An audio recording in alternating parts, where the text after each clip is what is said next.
Hello，咁多位晚上好啊！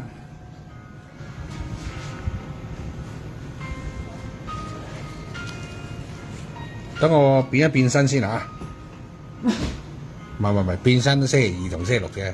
哦，今次你犀利啊！係，今次俾你發現到啦。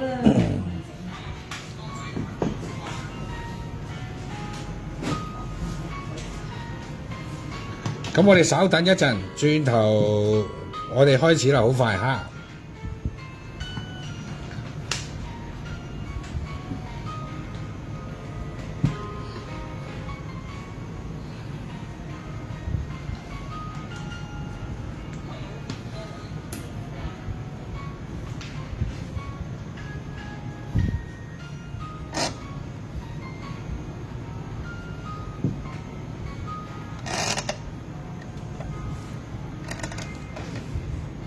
好，咁首先咧，同大家打下招呼先啦。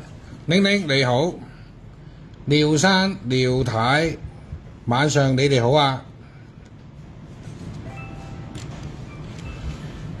終於今日我哋係11月係嘛？1號，哇！真係幾開心啊！係話3條1喎。咁我哋今日啲號碼會唔會係3條1咧？定係99999咧？定係33333咧？定係買滿5000蚊減3條1咧？啊，都好啊，都好啊！哎呀，真係多謝晒咁多位啊！哇，今日節目非常之豐富。OK， 應該我可能陣間咧會有一個小型嘅分享，小型嘅分享。晚會嚇，咁呢個分享咧都幾勁。咁不如我哋而家我哋開始先。如果唔係真係搞唔掂啊！你講分享先。唔係，分享都要搞埋呢個搞埋我哋呢個今晚 Goodbye Beat 先。哎呀，真係好啦！嗱，呢一個今日嘅 Goodbye Beat 嗱，啱星期二個 Goodbye Beat 咧，咁陣間我會再即係幫大家講啦。咁但係呢一個嘅 Goodbye Beat 嘅，咁大家都即係都要講㗎，係嘛？Hello Lisa 姐姐，遠方朋友你好啊！OK， 多謝晒。聖誕節會唔會翻嚟玩啊 ？Lisa 姐姐，OK。第日咧，如果你翻嚟香港咧，記得通知小弟，OK。一定喺鋪頭等你哋。哎呀，真係好多謝你哋，好多謝你哋。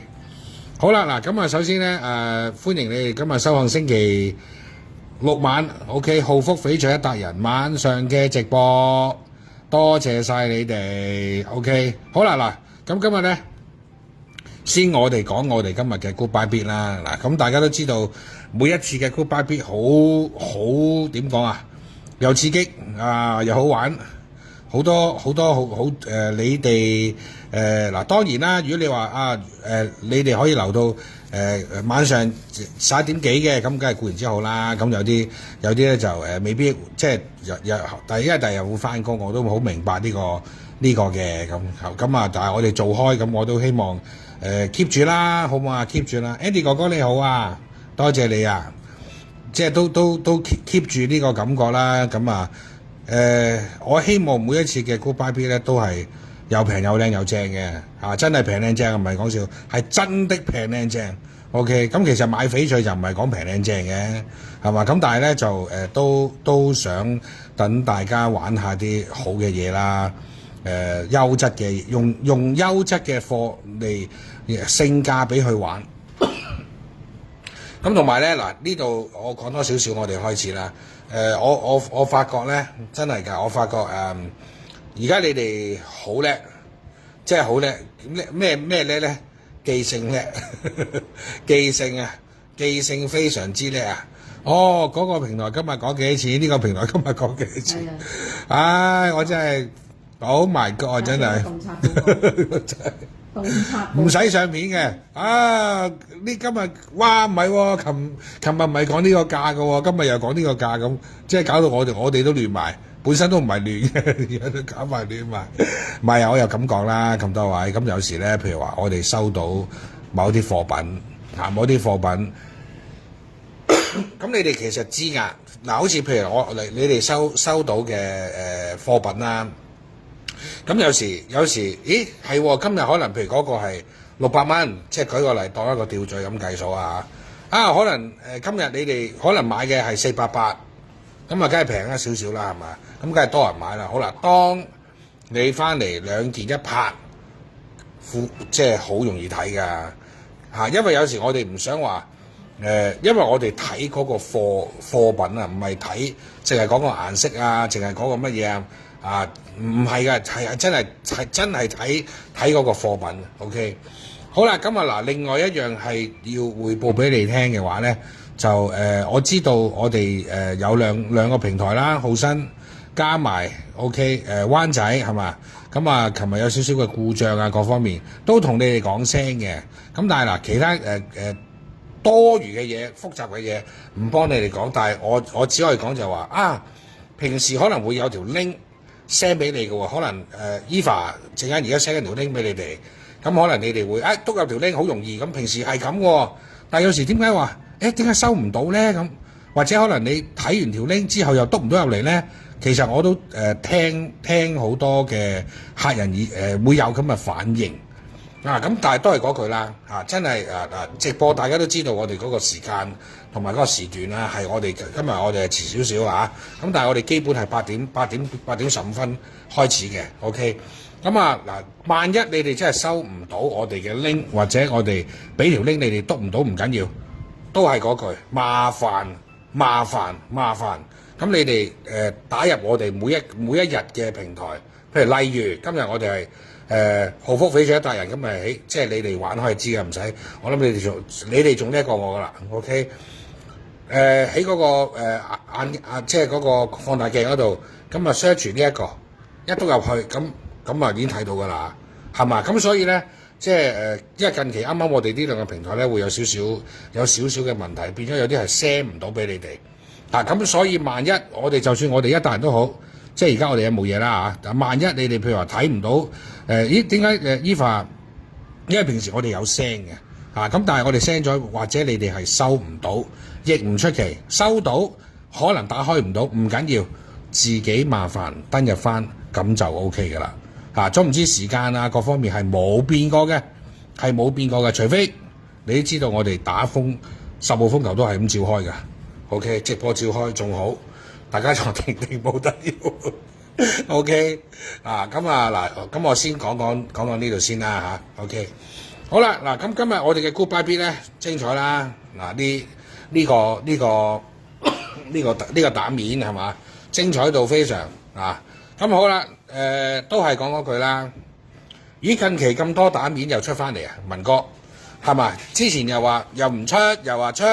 又出唔到，又點，咁點解近期又出到咁樣？咁大家都知道近期我哋開咗一片石，係有啲好靚嘅手鐲因為當然係拉筋啦又係講緊拉筋，係嘛咁嗰隻大家都知道嗰隻拉筋係有錢，可能你哋係唔知嘅。OK， 上一次我哋有冇報過咧？好似都有嘅，有報過嗰隻Doris OK 嗰隻拉筋係嘛？咁嗰個品種佢有幾好，同埋你哋睇現成你哋睇現成，我覺得係最好嘅。當然啦，你話買嗰個好朋友，而家佢睇到咁，佢必即係譬如話佢翻嚟同阿 Eva 佢係睇現貨買噶嘛，係嘛？咁變咗佢咪睇到嗰個貨品去定斷噶嘛？咁仲有一樣就係話上一次佢買完嗰隻手鐲 OK 加有咪有一粒大嘅蛋面咁你哋最清楚啦。哇！陣間幅相咧，我會再拎多次俾大家睇嘅。OK， 咁係真係好靚，係真係非常之靚。咁靚係靚在咩咧？因為佢雲色嘅玻璃種雲色雲巡。OK， 好啦，你話阿文喂嗰個今日我今日講呢一個嘅，咦同阿 Doris 嗰個係唔同嘅喎？點解你硬係講好似一樣咁嘅咁樣？好老實，即係假時間其實你睇到嗰個顏色係有分別嘅，因為我唔想俾你哋影，我唔想你哋話即係驚哇唔夠啱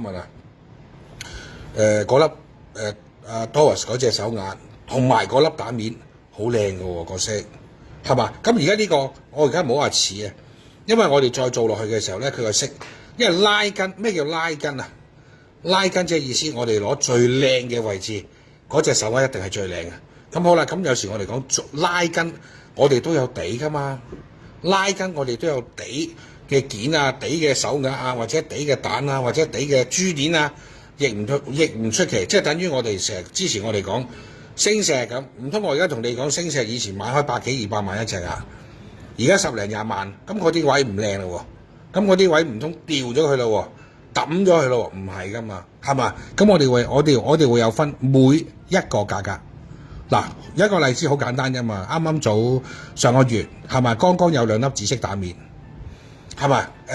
任小姐啦，加埋 Andy， 我好記得我係咪？咁好啦，到我攞出嚟嘅時候，咦係喎，同一嚿石，喂佢居然有2個噃，即係顏色一樣噶啦。如果你譬如 Andy 唔叫我攞出嚟對比嘅話，咁你哋係咪睇落去？咦，喂2粒差唔多啫喎，有冇搞錯？到第2粒你冚住唔俾我睇，係嘛？好彩任小姐撳咗啫，咁係嘛？好啦，你一打開，喂睇落去好似差唔多喎，係嘛？Andy 後期咪講話，喂文哥，不如攞出嚟爬比較下咁。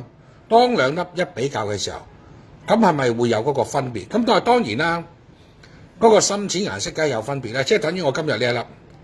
點解點解有時我哋講嘢話要兜大圈，同埋要講翻以前或者點樣？因為如果我講譬如某某之前，你哋講Doris 嗰隻手鐲，Doris 嗰隻手鐲，喂嗰隻手鐲係好似我上次有冇講啊？依份係上一次好似我唔知有冇講，不過唔好講就唔好講啦。OK， 咁嗰隻鐲都係講幾十萬噶嘛，係嘛？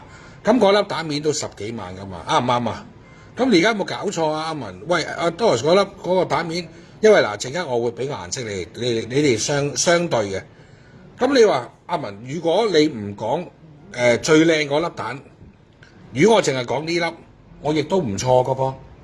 但係你唔可以話你要攞 Doris 嗰個最靚嘅部位，呢個係絕對不能，係嘛？咁我底色我都係顏色嚟噶嘛？咁我都即係我講上咁講，唔通我抌咗佢咯？我唔買咯喎，係嘛？我唔要佢咯喎。正如我都有講啦，好似你唔好夾，因為我哋講每一嚿石，我哋靚品種有一樣嘢，大家係唔需要擔心係咩咧？佢總水一定不變嘅，總水大家都知咩叫總水咧？佢嘅通透度，佢嘅質感係唔會變嘅。會唔會有白花？唔會變嘅。會唔會有裂？唔會嘅。粒蛋面會唔會畫底啊？我保證1000%啊！如果呢啲蛋我畫底嘅話，我假一倍10。咁啊，即係我咁講，大家好有信心，係咪？我嘅蛋我係平嘅，我就講明平嘅，係咪？好啦，你唔信嘅打開佢咯。好啦，如果我係你哋嘅或者點樣嘅，假一倍10，我講嘅嘢就算數嘅。除非我個粒我唔講，我冇講，或者我留咗講，亦唔出奇。但係如果我譬如我講呢啲蛋咁後生，撳佢啊，你都唔會爆。撳佢點都唔會爛，因為佢實心啊，好啦，靚質素嘅翡翠有一樣嘢喺呢間公司我哋真係要講嘅。你留意下所有嘅直播平台。而家我唔好話100%肯定，但係未來你見到嘅蛋面呢間公司一定係最多嘅。我唔理你咩色，紫色、紅色、黃色、橙色、綠色，咩色都好。好啦，你喺外邊見到嘅蛋嘅大部分一定係圍石㗎，一定係圍晒㗎，仲咁樣俾你咁樣。因為如果佢咁樣去做，有一個唔好處係點啊？佢好容易話俾你聽粒蛋打幾錢。好啦，如果我圍佢3-2萬蚊，你哋係咪估唔到粒蛋打幾錢啊？喂，我傷都傷咗2-3萬蚊啦，唔通我諗住攞粒牙烏咁走去敷衍你哋咁啊？冇可能啩，係嘛？所以你見到大部分滿綠色嘅蛋，我唔理你咩石出都好，大部分啊都一定係做。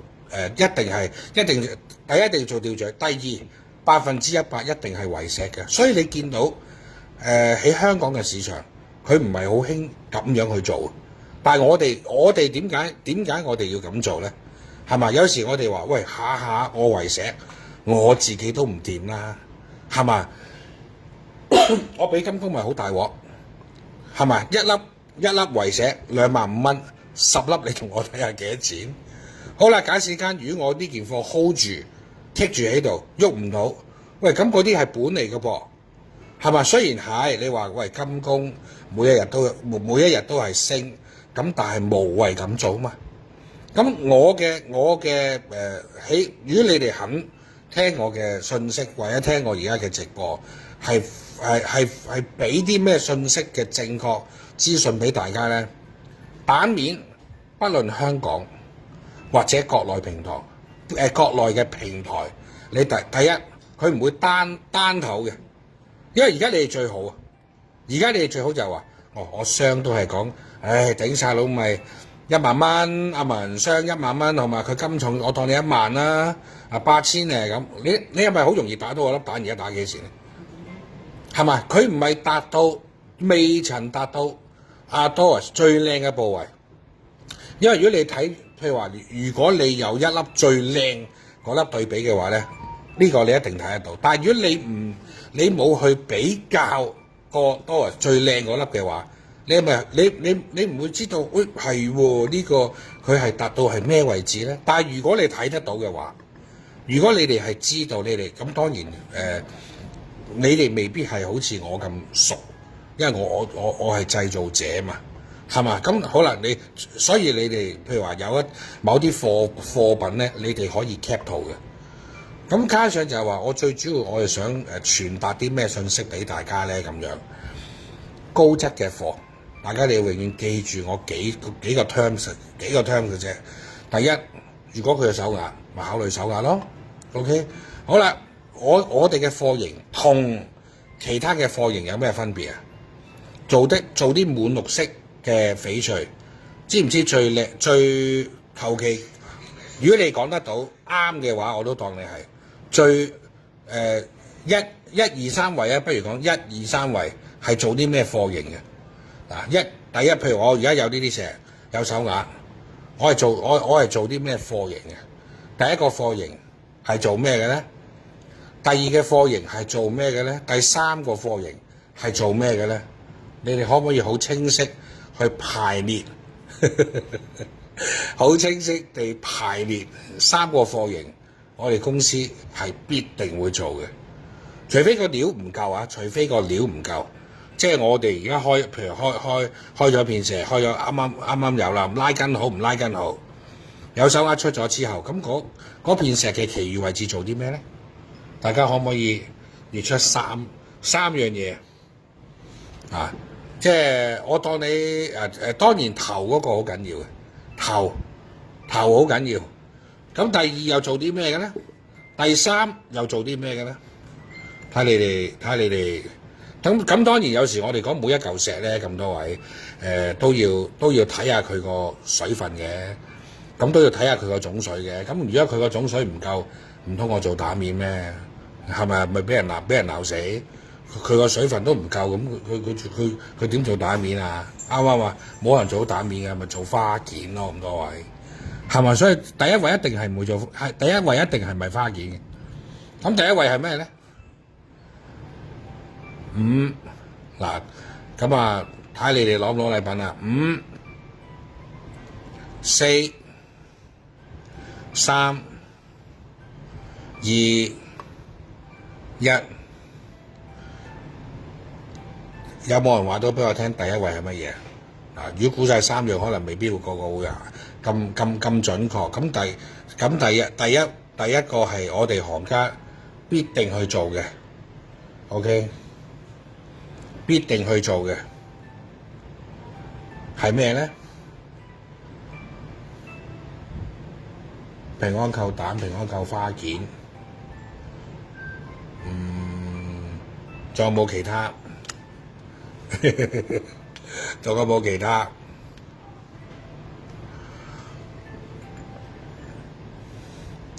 手鈪就必定啦。OK， 蛋好多都係咁啊，都係估蛋啊嗬。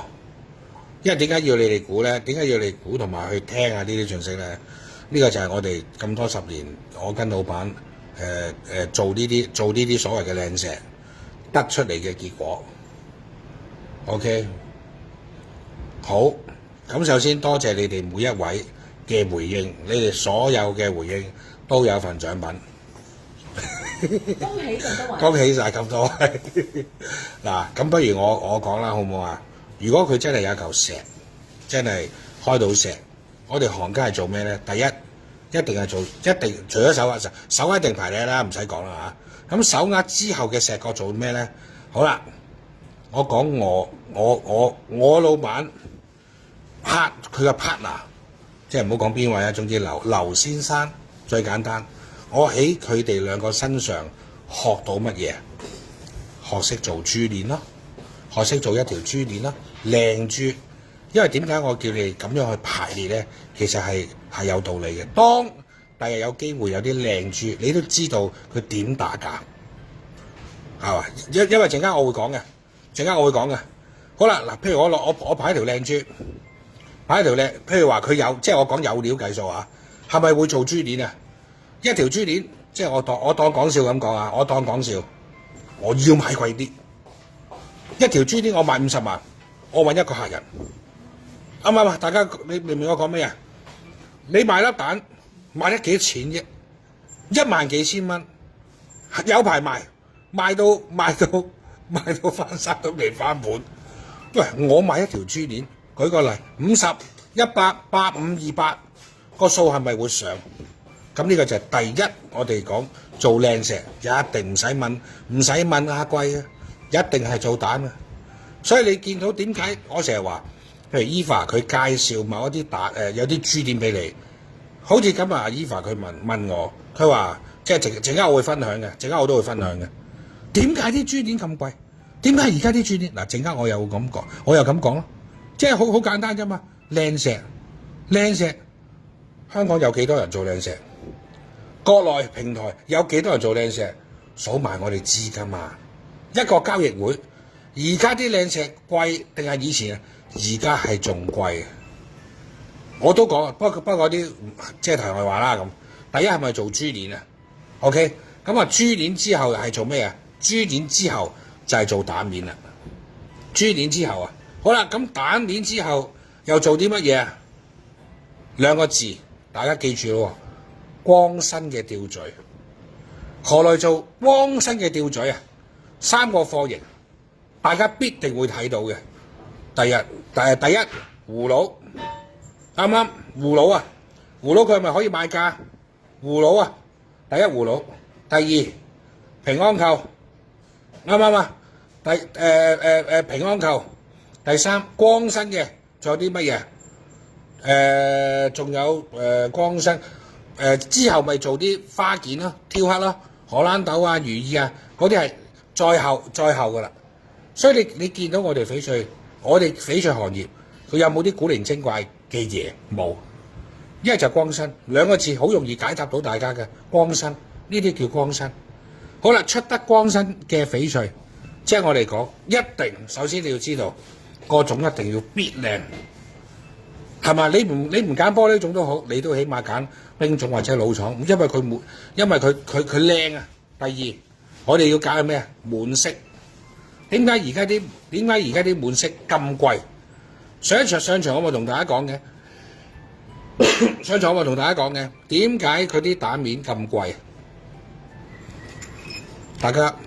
大家話時話，有邊一嚿石頭你哋認知嘅？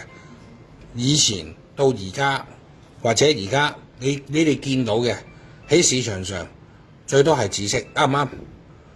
最多係紫色。好啦，跟住紅色、黃色、天空藍嗰啲係極少嘅，唔使問啊，又係唔使問下佢係咪極少，來去得嗰幾樣嘢，紫色係最多嘅。紫色你試下出啲蛋面，大家即係好簡單啫嘛。你出粒蛋面，可能而家同你講粒紫色蛋，約莫呢個 size 咁大，200-300蚊。我調翻轉頭，喂，點解我呢粒蛋我點解唔我點解我唔賣到200-300蚊啊？啱唔啱啊？好簡單咋，其實好簡單啊，等於我而家呢粒一樣。我唔係黑 sell 嘅，但係我係講緊事實，我係講緊道理。老闆成日同老闆，我老闆成日笑我，佢話文啊，你嗰啲紫色鴨，你嗰啲紫色蛋2-3萬蚊，啲人搶到爆炸。喂，你而家呢啲咁嘅蛋講到你氣咳，點解咁少人去認識嘅？咁調翻轉頭諗啫嘛，大家。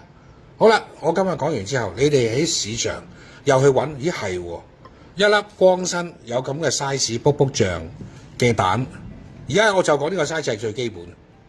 我帶上去，大家都知道，喂，點解你要帶一啲係因為呢啲翡翠，佢永世佢都唔會變，唔會甩色，唔會變色。呢個價值永遠都係呢個價值，市場上稀有，市場上少，呢個價值先會有噶嘛？係咪？我唔係話啲挑黑嘢唔好，挑黑嘢性價比好，1,000零2-3千蚊、幾千蚊可以買到件挑黑嘢係 very good 嘅，啱唔啱啊？咁但係我哋成日話買靚嘢一粒啫嘛，一粒㗎咋，係一粒㗎咋。今日咧呢個 size 係18.8 mm， 厚度係10.06，厚度係10.06。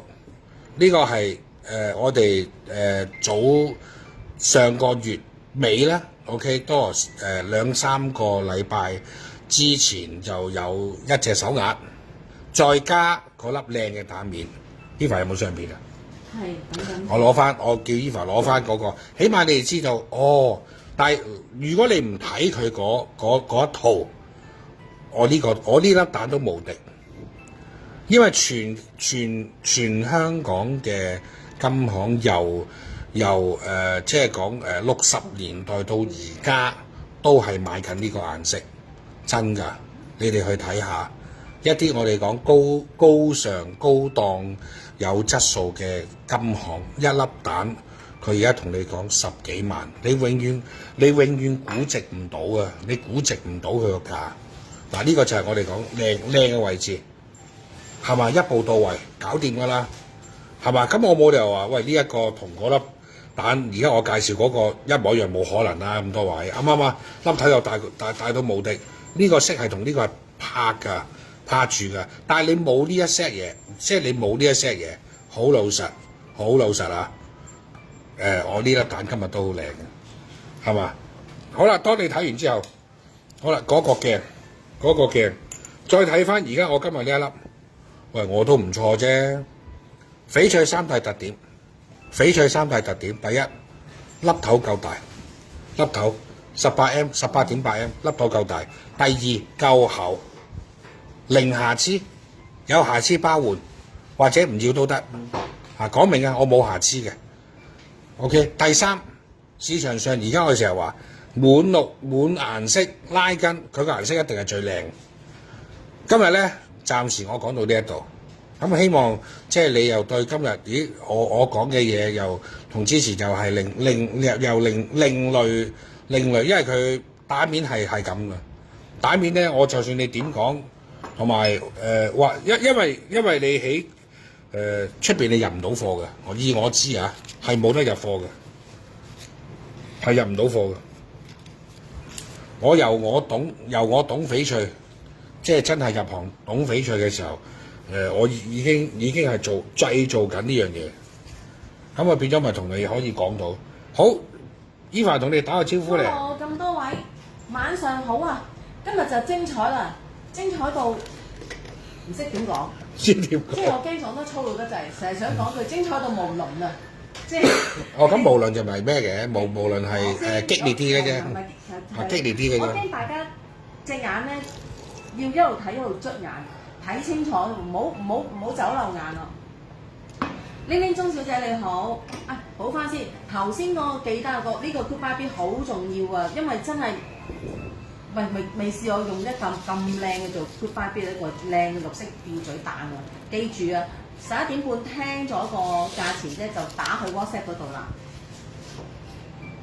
廖生廖太你哋好啊 ，Hello Danny 哥哥你好，遠方嘅 Lisa 姐姐你好啊，你好啊 Andy 方生你好方生，袁生袁太你哋好啊，你好啊 Mary 妹妹蔡小姐。多謝你哋啊！係阿 Ben 劉先生你好啊！係劉生啊我少少溫馨提示啦，咁我啱啱睇咗咧，你好似咧仲未我哋個通訊錄裏邊嘅趣友啊，咁有時間咧你加翻我哋個 WhatsApp 號碼啊98880077，咁方便咧我哋有禮物送俾你啊，因為啱啱你有答問題啊，咁我哋附送禮物俾你都想同你確認下點樣俾到你嚇，多謝你先啊 Ben。好多謝晒咁多位。咪住，楊太你好啊，楊太，而家你答問題好叻啊，有獎品，多謝楊太。所有頭先你哋答過嘅人，答嘢都有獎品㗎啦。OK， 好啦，多謝晒咁多位先啊。好啦，咁我第一樣嘢嘅分享係咩咧？嗱呢一隻咧，嗱我呢個真係要講嘅嚇。上一次記唔記得？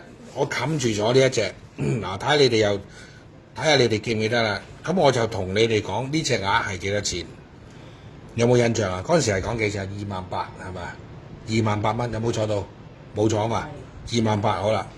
今日咧嗱，咁呢隻鴨28,000蚊，咁我就話當日你哋撳啦，咁不過我話一定要啱你哋圈，如果你哋唔啱圈嘅話，點撳都冇用嘅。OK， 咁呢個手鴨係59mm。好啦，咁點解要打翻開咧？咁當然呢隻因為賣咗，咁所以今日第一要分享先啦。第二就話原來阿文，咦，即係我哋唔係叫你哋盲搶喎，呢個叫信任遊戲喎。信任嘅意思大家都冇得睇嘅。我講咩價錢？當然我嗰日有冇同你講紫色咧？我就唔係好記得，好似係有講嘅，我都唔記得咗啦。OK， 係早兩場嘅直播嘅嚇。咁我就話，呢隻28,000蚊，你哋信我嘅話，啱圈你就 bid 啦咁樣，唔啱由佢。我係咁講嘅，好似話紫色嘅咁。當日咧就冇人 bid 嘅，就同而家一樣。我又冇打開，你唔知咩嚟嘅。好啦，咁跟住到第二朝我起身嘅時候，咁一位趣友啦就send 信息俾我，佢話問可唔可以影相下咁？咁我好啊，我影相俾佢。咁你知啦嗱，咁唔好話偷唔偷雞啦。佢話我影相，OK 啊，咁我影相啦。咁影完相，佢話我可唔可以叫太太落嚟試下？因為呢隻50講係講59，其實59.8嘅，即係接近係1.6嘅。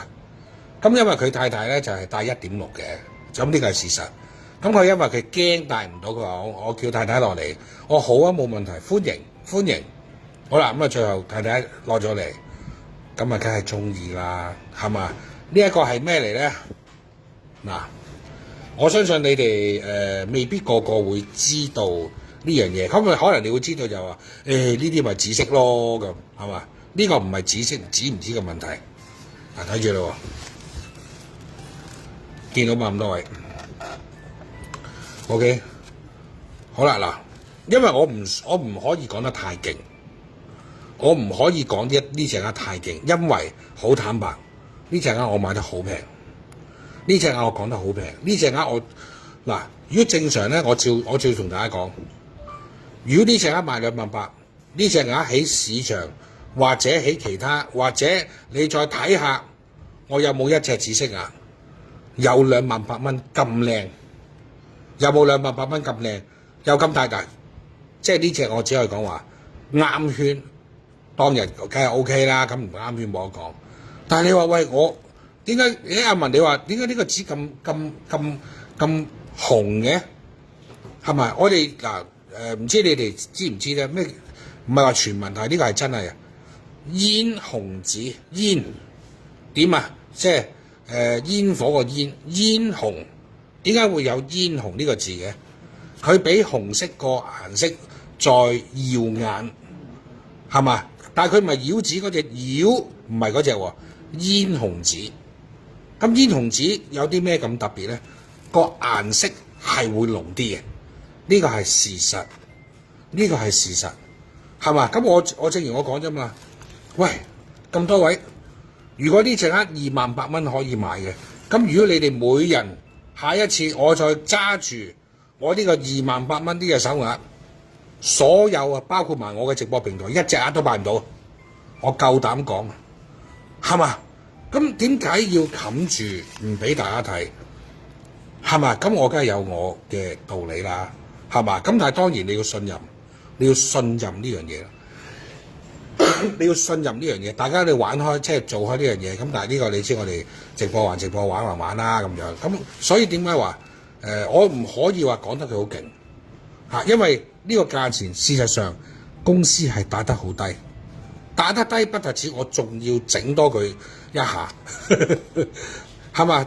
喂，如果個個揸住我而家呢個 level 28,000蚊呢隻鴨，大家點買嘢？大家點買嘢先？啱唔啱啊？但係我唔係每一隻鴨都係咁噶嘛，唔係每一隻呢件石我都唔怕同大家講，30年前㗎啦，30年前啊，好啦，咁個客人問我：咦，阿文點解佢會有灑金嘅？點解佢呢啲鴨佢會有灑金？係嘛？如果佢假使間呢件石佢冇灑金嘅話，呢個就普通我同你講紅紙，紅紙同煙紅紙個分別就係個色嗰個耀眼。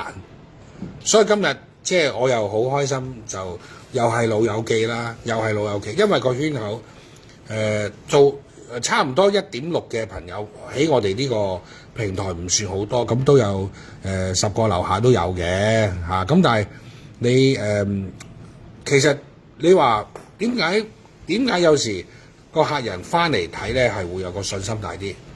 因為嗱，你哋最清楚啦，你哋而家最清楚。點只有30隻手啊！我講呢個數字根本已經係笑死人啊，係嘛？你講我哋啲趣友啊？係啊，基本動作都幾十隻啦，基本㗎啦，好基本㗎啦，啱唔啱啊？係嘛？咁你真係有話你行運全港9新界揸住我呢個28,000蚊，你平台點撳嘢？可以熄機都得㗎啦！我今晚都唔敢出紙啊，即係有紙我都唔敢出。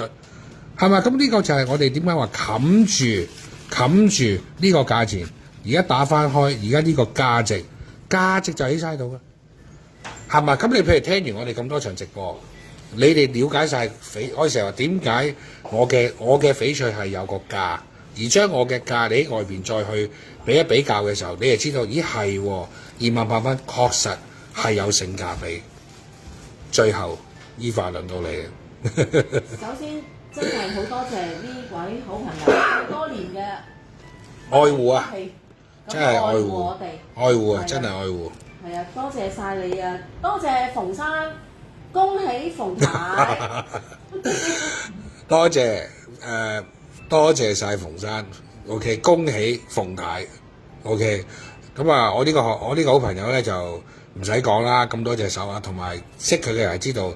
而家冬天可能又會出翻嚟啦，因為點解咧？佢啲鴨咧一隻手係有最少4隻嘅，咁啊兩邊就8隻咯。第日你見到一位翠友咧，好高嘅 ，OK， 好靚女嘅，隻手每邊鴨咧，每邊隻手咧有4隻手鐲，嗰個就係叫馮太啦。跟住馮太隔離嗰個咧，男士嚟嘅喎。咁啊又有一隻手鐲喎，嗰個叫馮先生啊！咦，我聽聞上一次阿馮太過嚟嘅時候，同阿馮生係撞到我哋一位翠友，叫做嗰個叫邊位啊？撞到阿二姐啊！以前唔係白絲牙家姐啊，撞到我哋嗰個買我同阿邊個嗰隻嗰個啊，嗰個二家姐啊！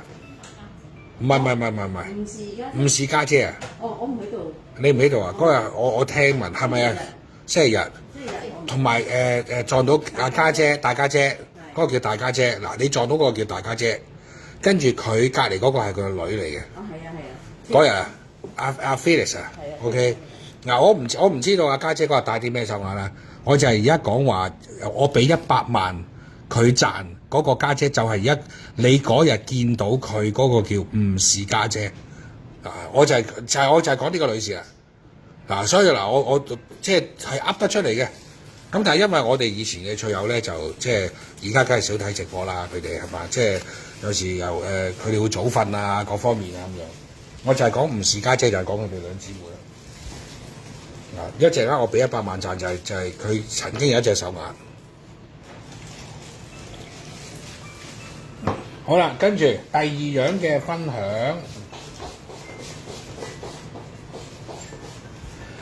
好啦，呢個朋友仲勁啊！我點解話佢勁啊？好啦，咁啊 Eva 打嚟揾我，佢話即係問我幾多錢啊咁樣。咁我話因為標價咧係一樣嘅。咁佢話唔係喎，文哥細嗰件會唔會平啲啊？咁樣即係講笑咁講啊！兩個品種，咁我就睇下個客人，即係睇下個客人當時，我唔知佢咩反應，因為唔係我喺度嘛，係阿 Eva 喺度。咁啊，跟住佢睇完個大先嘅 ，OK， 睇完個大先嘅，好啦。咁睇完個大之後咧，咁 Eva 話就睇個細，我話冇喎，Eva 我話個品種係一樣嘅喎，只不過就話大細爭少少啫喎，我話個價係一樣㗎，冇分別㗎咁樣。好啦，跟住咧就我俾大家睇下先啦。OK， 嗱，第一個其實當晚即係我哋講星期二嗰晚咧，係講剩呢兩個，我諗住呢兩個今晚等你哋可以大家鬥搶下嘅呢個品種。OK， 好啦，咁呢啲品種同平時嘅所謂嘅玻璃種有乜嘢嘅分別啊？係嘛？大家都係玻璃種啊，咁但係點解呢啲種咁多人去揾啊？係咪？之前我哋成日話硬玻璃同埋軟玻璃硬同軟啊，即係硬軟。咩叫硬啊？硬玻璃係點㗎？硬玻璃、軟玻璃又點㗎？嗱，玻璃種大家都知道咩叫透明係嘛？但係硬同軟咧就係佢個光度，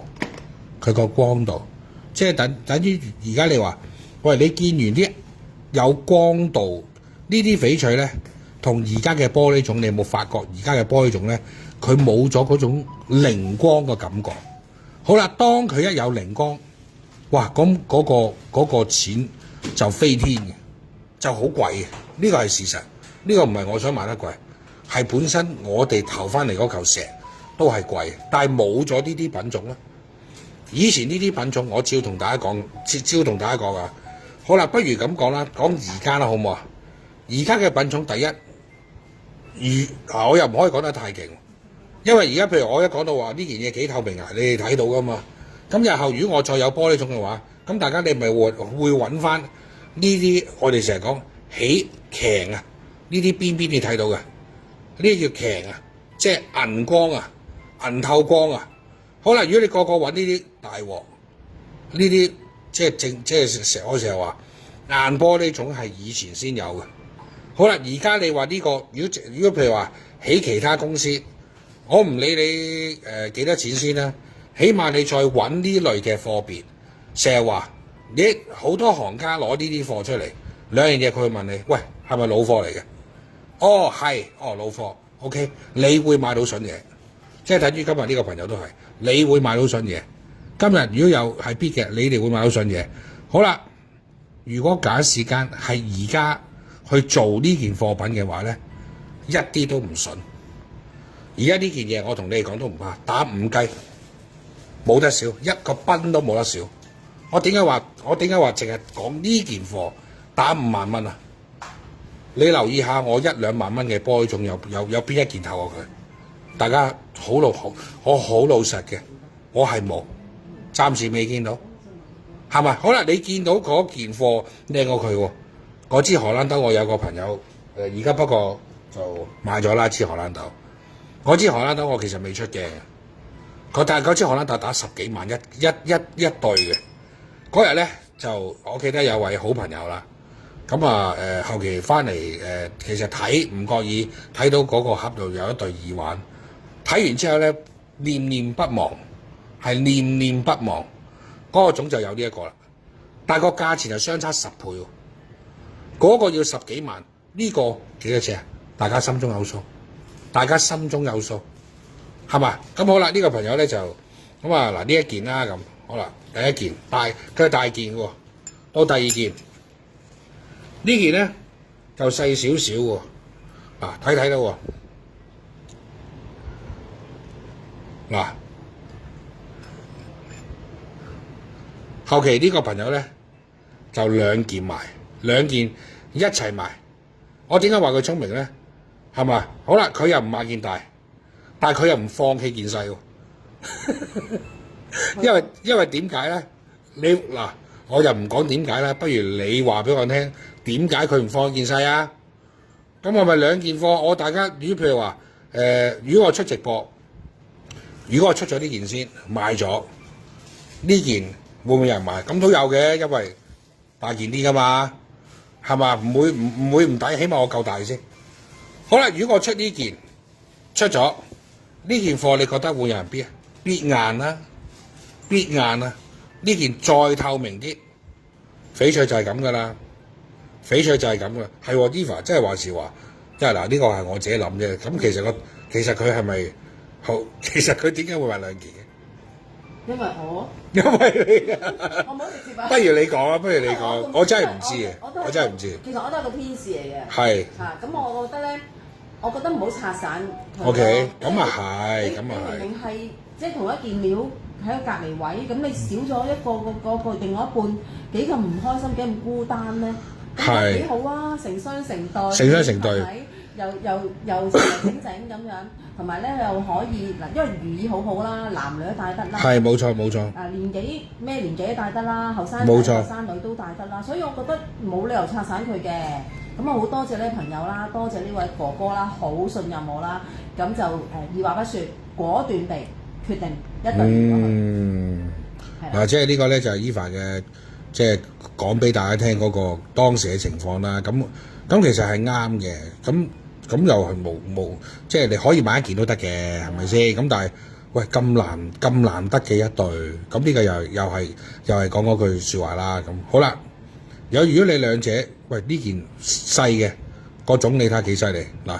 點解會有係咪又有分別？你唔拍，真係差唔多嘅喎。好啦，第一拍嗰個，所以點解有時啲鴨呢一隻鴨，譬如舉個例啊，打60萬。呢隻打160萬，係多100萬啊！真㗎，唔係講笑嘅，真係多100萬，唔係多20萬，多3萬，係多喺前面多個1字啊！好簡單啫嘛，一隻咁樣打，你諗下，又綠色，又玻璃種，又起鏡，呢個光度，你睇下呢個光度，同而家同一嚿石，你睇個反應幾大？大家明我講咩啊？係嘛？呢個大啊，係大啊，喂，兩件好犀利㗎，咁多位嗱，好似玻璃種咁咯。嗱，玻璃種就係咁。係帶住塊玻璃。真係㗎，帶上真係好，都幾恐怖㗎。呢啲我哋成日話硬玻璃種有硬玻璃種嘅感覺，而家真係揾唔到啲老貨，呢啲真係老貨嚟嘅。好多謝呢個好朋友。多謝呢位好哥哥，多謝你啊，鄧先生。多謝鄧先生。多謝你嘅信任啊，多謝晒。其實咁樣分享下咧，即係等都大家去睇，即係睇下客人買嘅嘢啊，或者咦呢啲因為本身係要出直播嘅，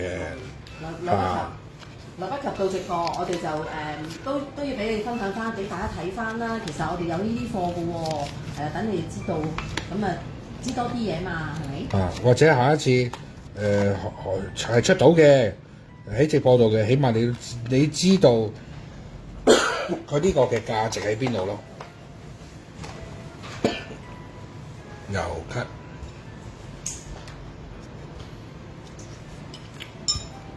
好啦，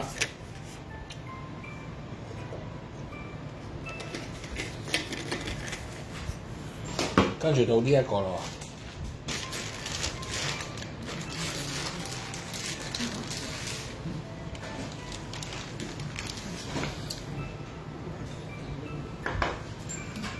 好啦，呢一個咧就係我哋當日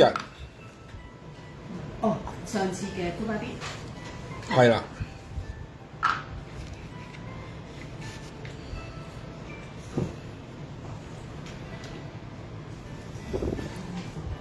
哇！咁多位，你睇下嗱，呢個就係我哋當晚星期2嘅 Goodbye Beat 一樣咯，戒指。玻璃種、滿色、滿綠、拉筋、厚身、特別簡單，又唔使話圍寫，平時帶唔到，現成就帶到啦。咁我嗱，先唔好講錢先啦，先唔好講錢，即係嗱，我呢個係好清晰㗎，好似譬如我哋呢一隻最多咪1零2萬蚊，啱啱先，何況呢隻唔使，真係㗎，唔係講乜嘢嚇，係隔牆有耳，唔好咁大聲住啊，係嘛？好啦，咁你一樣嘢，其實我都講起而家嘅直播平台 ，OK， 即係當然啦，你話阿文我都唔係賣呢樣嘢，係嘛？喂，唔好逼我啦，咁係嘛？其實大家都冇所謂㗎。好啦，而家呢一刻可能唔買，但係都可以聽，呢個就好正確㗎。好啦，如果譬如話聽完，但係有機會你再更了解。再聽多2、3場，好啦，記住喎，我成日都一定講嘅。如果假使間我嘅嘢係喺同外邊飄離得非常之遠，麻煩同我講聲，真係㗎，麻煩同我講聲，攞埋證據。喂，我呢粒蛋唔係喎，阿文，我5000蚊、8000蚊買到啊，冇問題，攞過嚟對比一下，大家睇到。所謂3口6面睇得到嘅，可以唔要㗎，但係我夠膽講，任何而家你哋買呢啲所謂嘅雙口嘢，蛋面、戒指、珠鏈、手鐲，冇得平過我，係好直接嘅。我講得，可能有啲人佢未必中意我咁演繹，但係呢個係事實，呢個係事實。你幾時見到呢隻戒指會低過2萬蚊？幾多錢我就唔再講啦，幾多錢我就唔再講。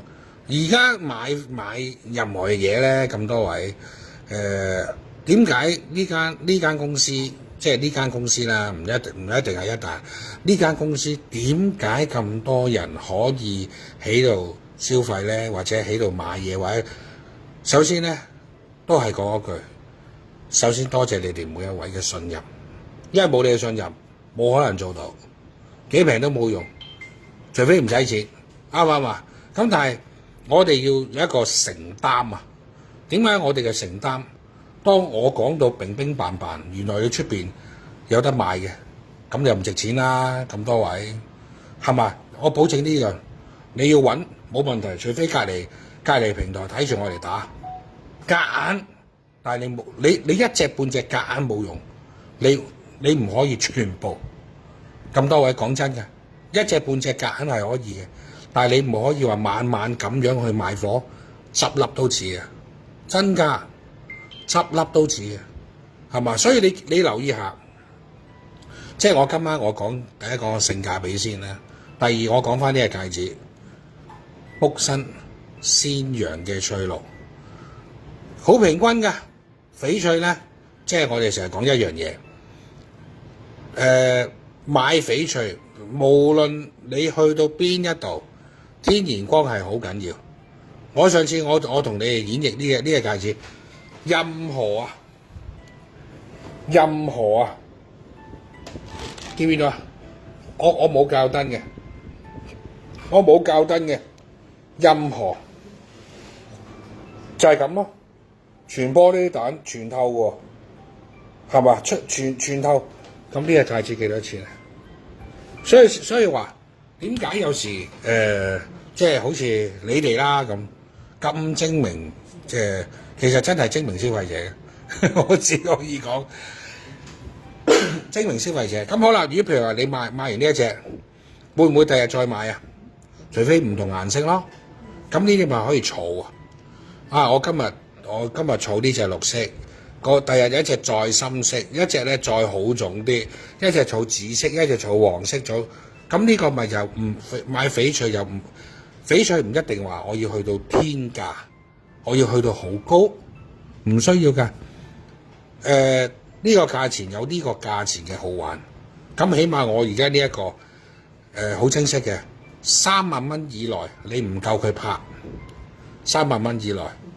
同我頭先我講嘅吊嘴同加埋呢個蛋亦都一樣，因為我都講啦，如果你哋喺我哋呢間公司度消費緊呢樣嘢嘅話咧，你揸住走去對比，你會好開心。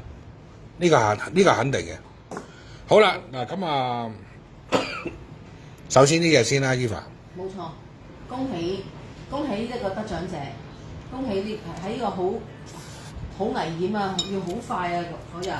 爭好少咋？爭好問啊，即係啱啱係一個0.02秒我諗，好勁啊真係，考出嚟。多謝你啊楊小姐。多謝你楊小姐。我發覺呢個楊小姐咧 ，Eva 好鬼馬啊嘛！唔係鬼馬，唔係鬼馬。我相信佢跟多你再3個月，佢盤貨擺出嚟好靚。一般嘅玉器店佢唔夠你嚟，真㗎。一般嘅玉器店係冇得同你拍。